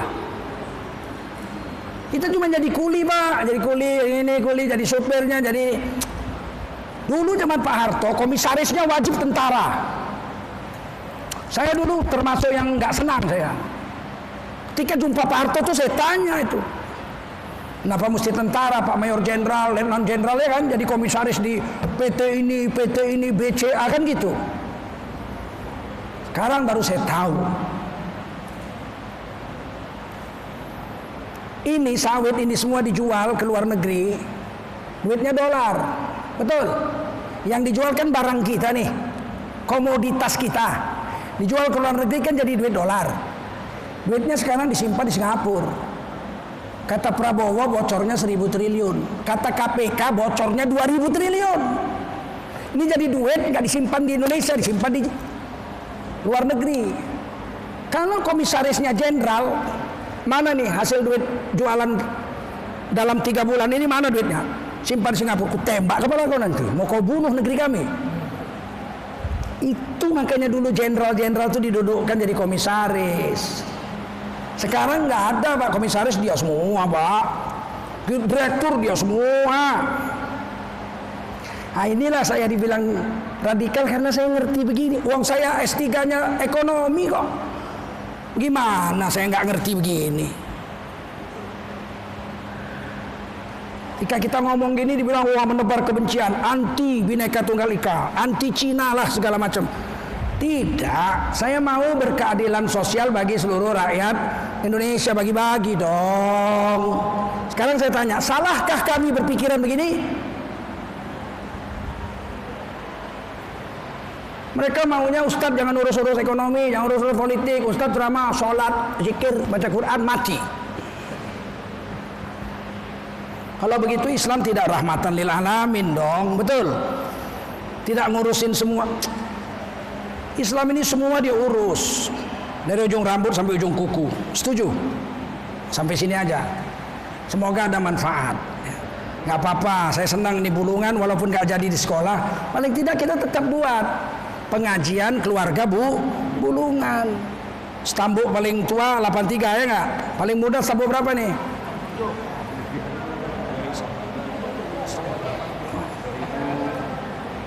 Nanti bulan depan kita buat lagi halal bin halal ya kan, kumpul lagi kita, nggak apa-apa. Nah sekarang saya minta maaf kalau saya nyerempet politik, saya minta maaf. Kan saya bukan politikus, partai politik enggak, ikut partai politik enggak, nyalon DPR enggak, nyalon legislatif enggak, betul nggak? Terus di mana saya politikusnya, di mana saya? Ulama jangan jadi politikus, jangan campur-campur. Lawan presnya Ki Haji Ma'ruf Amin, ulama. Boleh dia, masa saya nggak boleh? Itu pun kami nggak buat. Kami nggak ikut politik, nggak ngapain. Kalau saya mau ikut politik, Pak, duluan saya dari Ali Mukhtar Ngabelin sekarang, duluan saya dong. Gimana sih? Tahun 98 saya udah ngajar Pak Harto. Mana ada saya mau ambil itu? Jabatan nggak mau, duit pun nggak mau. Nggak mau saya duit. Dipegang Pak Harto tangan saya. Masih pakai skuter toh. Waktu wudhu, saya kan di Medan pakai Vespa. Ini putih ke atas. Sebelah sini kan agak hitam tuh berwarna. Tangan waktu diginiin nampak nih hitam, sini putih. Kalau sekarang enggak, saya main mobil, saya direktur saya. Pindah Jakarta, saya direktur utama LP3I, tinggal di Pondok Indah saya, bukan kaleng-kaleng. Saya direktur utama LP3I, pindah ke Jakarta tahun 99. Kan kaleng-kaleng saya. Cuman saya memang suka naik Vespa, sampai sekarang masih saya simpan Vespa saya. Di Medan ngapain naik mobil deket-deket? Saya dari rumah saya Setiabudi ke USU 4 menit 3 menit udah sampai Jalan Abdul Hakim. Sampai 3 menit sampai saya ke USU. Orang rumah saya di Setiabudi kok. Ngapain saya beli mobil? Mobil itu dibelikan kalau perlu. Saya nggak perlu. Dipegang tangan saya Pak Harto. Masih naik skuter toh Pak Kiai. Iya, dia kirim tukang fotonya ke rumah saya ke Medan. Tukang fotonya Edi namanya. Dia lihat foto-foto rumah saya di pinggir ladang masih menanam singkong. Dibawa ke sebelah rumah beliau, dibuka pintu, mobil semua itu. Halaman Mas Tomi kan, sebelahnya kan halaman rumah Mas Tomi. Mobil semua. Kata Pak Harto, Pak Kiai, ambil satu. Bawa pulang ke Medan untuk kendaraan biar nggak naik skuter lagi. Nanti saya tak ngomongnya sama Mas Tomi, pilih salah satu. Saya ketawa. Pak Harto kan serius orangnya. Kok Pak Kiai ketawa? Ada yang salah? Saya bilang, saya bayar pajaknya aja nggak kuat. Duitnya di atas, mobilnya di atas 1 miliar semua Pak. Land Cruiser, Mercy, ya kan? Ada Hammer lagi. Saya bilang nggak bisa, saya mana bisa bayar pajaknya aja nggak kuat. Pak Harto ketawa. Ditepuk bahu saya, bener Pak Yai, bener Pak Yai, bener. Saya itu senang, bukan saya nggak bisa beli mobil. Waktu di Medan saya bisa beli mobil. Bapak saya mobilnya 3, gimana sih? Bapak saya itu anak dokter. Tahun 1962 bapak saya direktur perkebunan negara, punya mobil Holden sedan belalang itu BK 1962. Kata bapak saya nggak sampai 10 orang yang punya mobil kayak gitu di Sumatera Utara waktu itu. Tapi kan kita biasa hidup sederhana, namanya seniman. Kalau saya mau jalan-jalan liburan sekolah sebulan, libur dulu kan sebulan, saya pamit sama bapak ibu saya, Umi, Papi, saya panggil Papi, izinkan saya jalan-jalan sebulan liburan, tidak pulang. Jangan harap tulis surat telepon, mana ada zaman dulu. Pokoknya saya insya Allah nggak bikin malu dunia akhirat. Saya akan sholat, saya nggak zina, saya insya Allah. Kata bapak saya, boleh. Duitmu udah ada? Udah ada duit saya. Saya kan dapat beasiswa, nyanyi di TV, sekali nyanyi 25.000. Nyanyi tempat orang kawin, nyanyi di TVRI, di RRI. Saya penyanyi orkestra dengan Maksa Pulite. Duit banyak, guru lagi. Sampai Jakarta saya jual 1 lagu ke Rinto. 1 lagu. Dibayar 1 juta. Pesawat terbang aja Medan sini naik Mandala baru 27.000. Saya jual lagu aja, 1 lagu. 1 juta. Saya bisa ke Lombok, ke Bali zaman itu. Pulang-pulang saya ada foto-foto kan, kata bapak saya, kemana aja kau? Ke Bali, ke Lombok, dari mana dapat duit? Jual lagu. Jual 1 juta putus, nggak nama saya, nggak peduli saya mau nama siapa. Orang saya ciptanya pun setengah jam, dan breng jadi. 1 juta. Orang naik kapal laut, saya naik kapal terbang. Kalau kami mau lah zaman-zaman itu, kami mau jadi pejabat negara, udah lama. Nggak mau. Saya janji dengan guru saya Syekh Ajroi Abdul Rauf, saya tidak ikut politik sampai mati. Tahun 87 pemilu saya dicalonkan DPRD Provinsi Sumatera Utara, mewakili pemuda-pemuda Melayu se-Sumatera Utara. Sultan Delhi paman saya masih ketua DPRD-nya, Raja Sanan masih uak saya juga. Udah lulus Litsus dari Golkar nomor urut 8 dari 23 kursi. Guru saya nggak izin. Kalau kamu jadi DPR nak, jangan kau pijak lagi pintu pagarku itu. Nggak jadi. Dan saya janji sampai mati saya nggak akan. Tapi kalau saya memilih orang yang saya rasa baik, hak kami apa enggak itu? Hak kami apa enggak? Habib Rizik kepingin ada orang baik jadi gubernur, jadi presiden, hak kami apa enggak itu?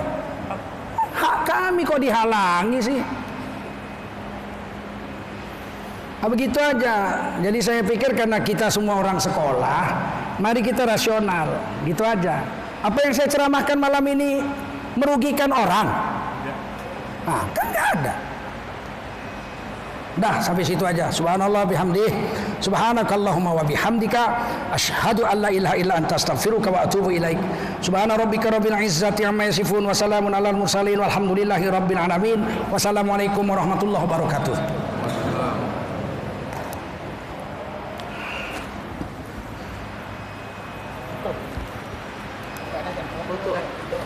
Kalau mau foto cepat, cepat, saya udah ditunggu kawan.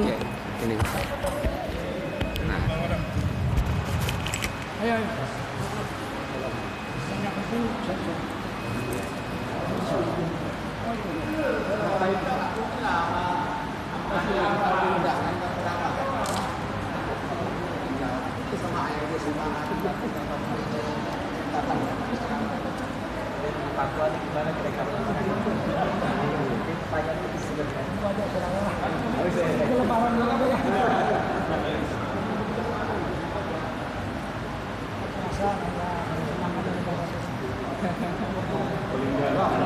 Cuma gini semua yang mau siapa nih? Mas?